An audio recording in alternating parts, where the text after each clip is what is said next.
Vriend, het jy al ooit by die plek gekom waar die lewe sy sin verloor het? By die plek waar jy gekom het waar daar niks vorentoe vir jou meer is nie. Waar jy in 'n donker kuil beland het. My naam is Judas Iskariot. Ek het by die plek gekom. Ek het reeds die tou heel bo vasgemaak.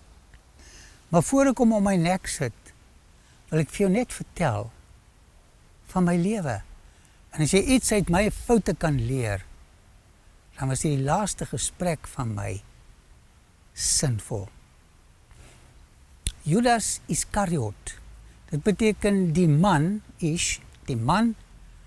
van die dorpie Keriot. Hy lê in die suide van die Negev, naby Berseba. Klein ou plekkie. Op 'n dag het 'n ou oom, 'n blinde ou oom, met 'n kierie opgegaan na die see van Galilea toe. Want hulle het gehoor van iemand wat blinde mense gesond maak. En hy en sy dogter is daar weg met sy wit kierie. En toe kom hy uiteindelik terug. En hy vertel my van hierdie rabbi wat hy gesien het. En hoe hy sy oë oopgemaak het. En dit het verskriklik baie vir my beteken. Dit het 'n indruk op my gemaak. Hier is iemand wat 'n bietjie uitsonderlik is. Nou ek het ambisies gehad. Ek is van die paar gelukkige mense wat 'n tersiêre opvoeding gehad het. Ek het my BCom, my graad in sielkunde, en ek het besluit ek gaan kyk vir geleenthede.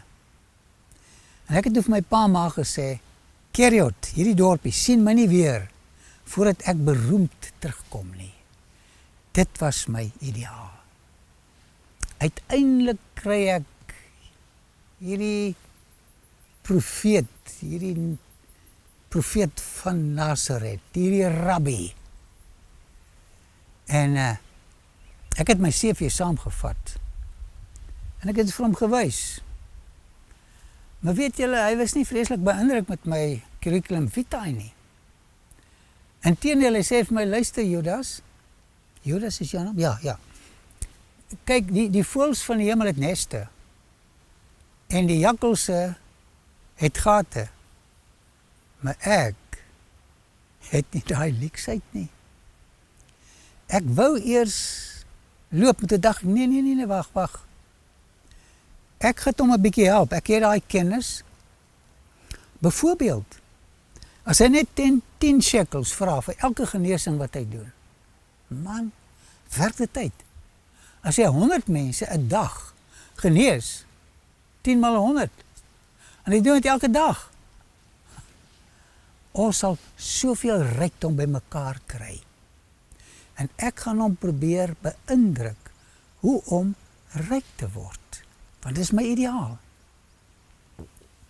Wel, ek het na die ander ouens gekyk en ek het gewonder of daai ouens een dag op die skool was. Hulle het my nie baie beïndruk nie. En hulle het my gou aanvaar as iemand met geleerdheid, iemand met breins. Hulle het my toe ook aangestel as die tesourier, want die ouens het eintlik nie geweet hoe om met die geld te werk nie. En ek het maar planne gemaak, beursie gedra, en vir 'n ruk het ons mekaar so bietjie gevoel. Ek wou vir hom 'n koning maak wat oor die Romeine gaan regeer. Hy wou 'n koning gewees het wat in my hart regeer. En ek het hom probeer swaai, om te dink soos ek dink. Ons is moeg vir hierdie oorheersing van die Romeine, ons moet 'n plan maak. En op 'n keer was daar 5000 mense wat na hom kom luister. Kyk, hy was baie populêr. Hy was reg vir 'n aardse koning. En hy sê vir een van die disippels, hoor hierso, hierdie mense moet kos kry. Maar daai ouens het nie baie hierbo gehad nie. Want hulle kon gedink het, hy is iemand van wonderwerk, hy kan kos maak. In elk geval, hulle kry 'n ou seentjie met 5 brood en 2 vissies, en bring dit na hom toe. Weet julle wat? Hy vat daai brood en vis, en hy kry ons 12, en hy gooi dit in mandjies, en ons het daai hele middag geloop en kos uitdeel. En ek het gevoel, hier is my geleentheid. En ek sê vir die mense, luister, hoe sal julle voel as hierdie rabbi 'n koning word? Sjoe, ja. Ek wys hulle daarop, as iemand in die slagveld sterf, hy kan hom regmaak. As daar nie kos is nie, hy kan vir ons kos maak. As iemand se been afgeskiet word met 'n pyl en 'n boog, hy kan die been. En die mense is opgewonde. Ons gaan hom koning maak. Ag, tog. Ek was net reg om hom as koning uit te roep. Toe sê hy vir sy disippels, is nou vir ek en die ander 11 manne, klim in die bootjie, ry oor na die ander kant toe. Ek kom 'n bietjie later. Daar's my planne van koningskap vir hom heeltemal weg. Ek was so teleurgesteld. Hier was die ideale koning vir Israel. Die volgende dag het van hierdie mense om die see van Galilea geloop en by Jesus uitgekom.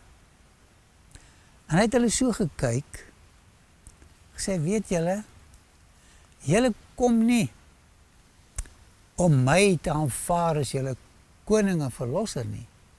Julle het gekom vir die brood en die vis. En hier het die eerste breuk tussen ek en Jesus gekom.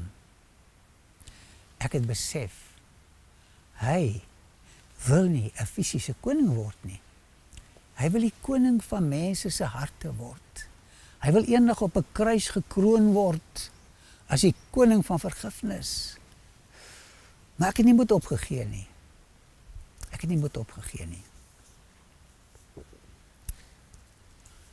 Die tweede breuk het gekom die Saterdag aand voor hy die Vrydag gekruisig is. Ons was by Simon. Simon was 'n malaatse en Jesus het hom genees. En Simon het 'n groot fees vir ons gevier, gegee, en ons het geëet. En Maria Magdalena, sy was nou nie van die kuiste vrouens wat daar was nie, het 'n kruik nardesalf daar aangebring. En ek het uitgewerk, daai nardesalf was die salaris van 'n werker vir 1 jaar. Sy breek daai goed oop, gooi dit op sy voete en op sy kop, wel baie lekker geruik. En toe sê ek, luister, hierdie nardesalf kon verkoop gewees het vir 'n klomp geld en ons kon die armes gehelp het. Ek het nog so 'n paar shekels nodig gehad om 'n huis af te betaal wat ek by die see van Galilea gekoop het, geld wat ek gesteel het. Ek het 'n paar probleme gehad. Ek wou vir Jesus 'n toekoms uitwerk. Moet dit nie probeer doen nie, my vriend. Hy sal vir jou 'n toekoms uitwerk. Daai aand het ek net gevoel, ek breek nou met Jesus. Was by Betania, nie ver daarvan het ek opgehardloop na Kajafas se paleis toe. En vir die manne gesê, luister, as julle my 40 silwerstukke gee, lewer ek hom uit. Hulle stry my toe af na 20 toe. Sê ek, okay, 20. En ek het Jesus daai hele week probeer vaskeer op 'n plek. Maar hy het elke aand op 'n ander plek geslaap. Uiteindelik die donderdag aand, toe hoor ek eers waar hy daai aand gaan wees, in die bovertrek. Baie gedagtes het deur my kop gemaal. Ek het nog nie my planne vir hom opgegee nie. Daai aand daag daai vervlakste Syriese slaaf nie op nie, want dit is net buitelandse slawe wat ons voete kon gewas het. Dit was te groot vernedering vir ons eie mense, eie slawe. En hy vat daai ou skotteltjie toe die slaaf nie opdaag nie. En hy kom buk by my voete. En hy kyk op na my toe. En vir oulaas sien ek hoe pleit hy met my. En daai oë sê vir my, Hy weet alles. En hy oë sê vir my, Judas, versaak jou planne, moet my nie uitlewer nie. Ek wil jou red vir die koninkryk. Net weer met die koninkryk van genade begin. Ek het my hart verhard, uitgestap, gereël, die hoofpriester, tempelpolisie, dat ons hom in Getsemane gaan arresteer. Dit was 'n hartseer oomblik. Ek het toe die hele gespuis met die paar belangrike mense na die tuin toe gelei. Ek het gesê die een wat ek soen, dis hy. Arresteer hom. Maar dit was donker geweest. Die fakkelligte het daarom so liggie gemaak. Ek stap op na hom toe en ek soen hom. En al wat hy vir my sê is, my vriend. Want ons was vriende. Ons kon intellektueel met mekaar verkeer. Ek sê vir hom, hy sê vir my vriend, waarom verloon jy my op hierdie manier? En toe gryp hulle hom, vat hom deur daai Kidron vallei, op na Kajafas se paleis toe. En ek het so gehoop, hy gaan sy goddelike krag gebruik, en daai klomp vyande vernietig, en homself uitroep as koning. Dis wat ek wou gehad het hy moet doen. Maar naarmate ek daai verhoor gevolg het, het ek besef, nee, hy gaan sterf. Hy gaan in 'n kruis sterf. Ek is terug huis toe. Ek het daai 20 stukke silwer gevat en in daai geregsaal ingeloop en het alles op die grond gegooi. En vir Kajafas gesê, ek het 'n onskuldige man verloon. Al wat hy vir my gesê het, man, ons het niks met jou te doen nie, loop. Dis toe wat ek besluit het, my lewe het tot 'n einde gekom.